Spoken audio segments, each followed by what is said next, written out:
All right, so Simo, this is a Yu-Gi-Oh draft. Like sports, you're going to pick your highest priority card first, and then we'll trade off until we get 5 each. I told you to get a list of the best spell cards in the game, just the best, no question. Keep in mind when you're drafting the card to consider the power level on release, and also contextually, if it's a card that's limited or banned, how it would affect the game if it was at 3, theoretically, today. You're the guest first, man, so I'm gonna let you take the first round pick. What you got? Okay, so I guarantee if this isn't on your list, I'll be shocked. This is probably your number 1 pick. Painful choice. Oh. Easily. That's the all-star, man. That was my first choice too. Why? What's so good about painful choice? Okay, let's be honest. We do a poor job of this in the progression series, showing off why this card is good. But painful choice, it was released back in like Magic Ruler. It is a card that you get to send any 5 cards from your deck to the graveyard. And the longer Yu-Gi-Oh has aged, the more powerful this card has become because you're able to abuse it more and more, basically not giving your opponent any bit of a choice whatsoever and just generating tons of advantage off of this card for absolutely no reason whatsoever. So I would be shocked if this card wasn't your number 1 pick because this card is obscenely powerful. It was for sure my number 1 pick, dude. It's literally the illusion of choice, bro. Like even in progression series, like the moment you activated painful choice in season 1 and dumped like 5 Shadal cards, I'm like, this is not cool. This is not okay. Yeah. Or when you did it and that dumped 4 Dragon Rulers, that was a lot of fun. Yeah, you know, just great fun card all around, bro. Absolutely. So let's see what your number 2 pick is in that case, which would be your first draft. So what do you got? So I'm sad I let you go first. Pick up painful choice. That's the GOAT. But you know what else is the GOAT, man? It's an iconic card. It's hard not to pick Pot of Greed, you know? That was my second one, too! Yeah, dude. Again, progression series, iconic card. I'm a greedy guy. And it's timeless, too, man. No, everybody likes more cards. There's really zero drawback to this card. It genuinely is one of the most generic best cards in the game. Right. It's one card for... Like, why would there be any deck that exists that doesn't want to play this card in the deck? Like, very few exceptions to why you would never play Pot of Greed. It's absurd. And, like, it's the anime classic. They're at 100 life points. They're never going to come back from the game, and they draw Pot of Greed, and that's what sets it all in motion. All right, what do you got for number 3, then? If that's your number 2 choice, then. We're on the same page so far. Yeah, so far, and I think we're probably going to continue in that same line of thinking, because if number 2 was Pot of Greed, I'm going to take a guess and say your number 3 was Graceful Charity. By default, I mean...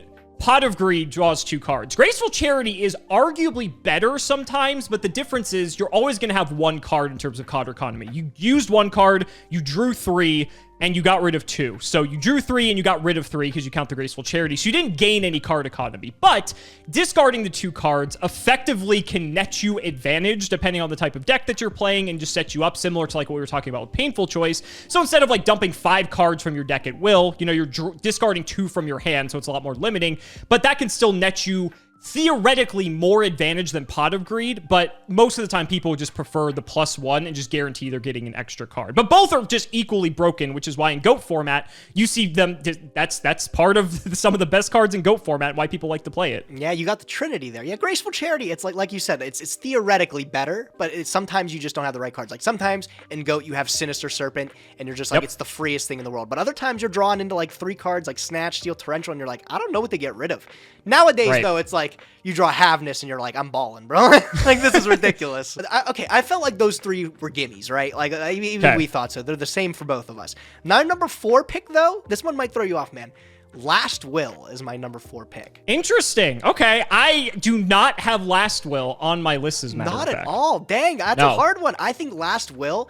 Contextually, to when it was released, there's been a lot of progression series episodes that we just don't play it, right? There were some gimmicks with like FTKs and Catapult Turtle and stuff, but you look at the game now, bro. I summon any dude link into Almirage and Last Will is live, and it pulls me anything from the deck. Like, that's ridiculous. I feel like a lot of these spell cards, the generic ones, even though they're not searchable, just the fact that they can pick up any card in the game, as the game continues to get older and more cards get released, that pull just expands. Last Will just continues to get better, I think, and with the speed that the game is hit now, it's so easy to remove a dude from your board. Sometimes you do it just to make value anyways, so I feel like I thought that was a pretty solid choice for 4. It's not on your list at all.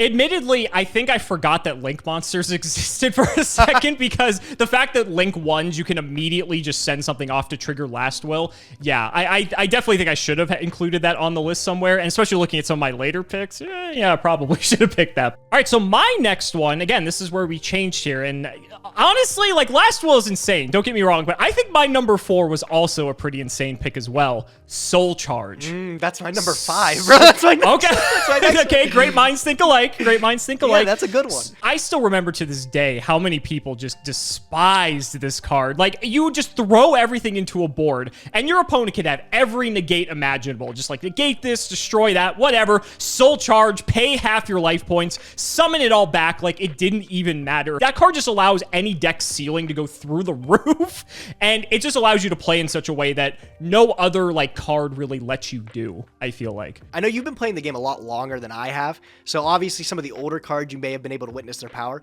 but this is like when I started playing, right? Like, do you remember the day like Soul Charge got like revealed? Yeah, like it was Dragons of Legend. I remember because I remember seeing this card in the anime, and the anime it's more broken because you only pay 500 per monster instead of 1,000. Oh no, we gotta pay 1,000 now. I remember the day this got announced. I remember seeing this card and my jaw just dropped, and I'm pretty sure everybody felt the same too. Like, everybody read this card and it's just like, how are they releasing this? Like, I think Monster Reborn was still banned at the time and stuff like that. It was just, it was an unbelievable card to release, dude. It was actually just ridiculous. My number 6, Alex, this one, I don't know if you have this one on your list, bro. Out of all the hand ripping cards, I actually feel like the Forceful Sentry makes it in my top 10. I have that on my list, as a matter of fact. So, as compared to all the other ones, cards like Confi and Delinquent Duo, Duo is strong because it pulls out 2 cards, but it's random, and I think the big thing, especially now in Yu-Gi-Oh!, is it goes to the graveyard. Yes. Forceful Sentry, not only do I get the full knowledge of what's in my opponent's hand because it's in the text of the card, they reveal their hand, we're not having a Mind Crush scenario again, I get to see what their hand is, and I get to shuffle it back to the deck. I remember Joseph and I did an episode of History of Yu-Gi-Oh!, I think, where it was literally when, like, Magic Ruler first came out and these cards were not hit on the ban list. If you opened multiple pieces of hand destruction, the opponent just does not get to play the game and it's game over. Oh, yeah. Like, imagine any combo deck, if they just happen to draw Comfy or Forceful Sentry going first, get to look at the opponent's hand, know all the interaction they have to play around, and then just be like, okay, get rid of the worst thing in their hand, for you, that is, the best thing in their hand for them. And then just, you get to play freely with full hand knowledge. Like, that's one of the things with Yu-Gi-Oh! That the hand is very sacred in this game, and I think that's why they did a good job of banning a lot of the hand-ripping type tools, or even hand knowledge type tools. Like, Mind Crush got its errata, too, for, like, that exact reason. Okay, so for my number 4 draft pick, I have... You're probably gonna hate me for this one. I'm curious if you have this one, too. I have everyone's favorite field spell of all time, Mystic Mine. So hear me out. Okay. This is a good one. I'm not going to knock you on it. That's a great one. So here's my defense. We know Mystic Mine in the context of modern Yu-Gi-Oh!, right? The card is completely degenerate. You have to think, you said when you presented this idea to me to think back in the context of, like, if this was, like, back in the older days as well. Think if Mystic Mine was legal in old Yu-Gi-Oh! When stun decks and, like, stall decks actually were a thing. Terraforming was released in Pharaonic Guardian, so this would have had a way to actually search it, and anyone playing, like, these wave motion cannon decks, these, like, gravity bind messenger of peace, like, clown control decks like you play in Prague, like, in the early stages of Prague, like, that would have been a stall player's wet dream to have a card like Mystic Mine all the way back in the early days of Yu-Gi-Oh! And a card like that was so powerful that it had to be banned in both the OCG and the TCG because people were just so sick of it.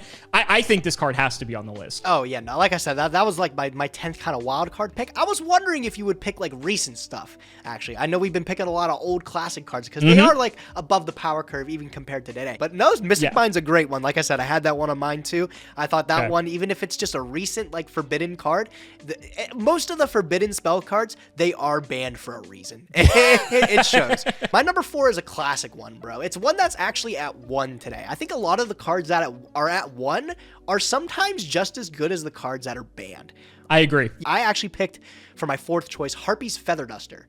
Okay. So, like I said, thinking contextually to when this was released, like, obviously, bro, it wipes all Backrow for free. That's unbelievable. Like, this card, I don't think it lasted a format. It's that crazy. Back in the day, if we had Harpy's Feather Duster all throughout, like, super early Yu-Gi-Oh!, in every list it would be smashing, right? It's just that strong. And even today, man, like I'm playing Master Duel the other day, and I get Harpy Feather Dusted like 3 times in a row for like my entire life savings. It sucks. It sucks, bro. Yeah, so I feel like Feather Duster, it was really between Heavy and Feather Duster, and there are some cool gimmicks to Heavy where it can like trigger some things in pendulum scales and stuff like if you applied it to now. But I think just like no cost, being able to wipe your opponent's back row, you don't have to do like pro heavy plays or anything like that. If you just overcommitted, you're dunked on. It didn't make my top 10 just because I felt the fact that it was still like a spell and trap removal type card. And yes, it sees play today, don't get me wrong. I feel like with the way Yu-Gi-Oh shifted into being more monster spell heavy and like less back row line, but I just felt like